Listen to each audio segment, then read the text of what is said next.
Want to speed up your design workflow without starting from a blank canvas? Penpot templates can help you create professional designs much faster.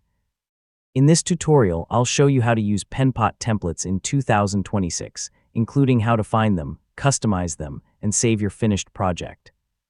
First, sign in to your Penpot account. Once you're on the dashboard, look for the option to create a new project or browse any available templates or starter files within your workspace. Browse through the available templates and select one that matches your project.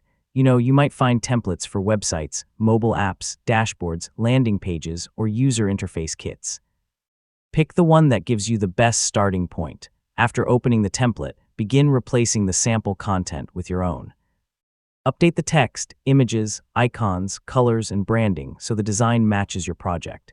So you can also remove sections you don't need and add new ones if necessary. If the template includes reusable components, edit those instead of changing every element individually. You can also adjust the layout, spacing, and alignment to better fit your content while keeping the overall design clean and consistent. Once you've finished customizing the template, preview your design carefully. Review each screen to make sure the typography, colors, images, and layout all look polished.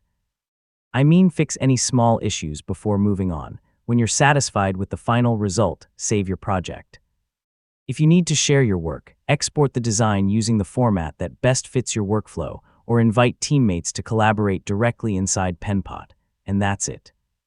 Yeah, you've successfully learned how to use Penpot templates in 2026. With the right template, you can save time, maintain consistency, and build professional designs much more efficiently. If this guide helped you, don't forget to like the video, subscribe for more Penpot tutorials, and thanks so much for watching.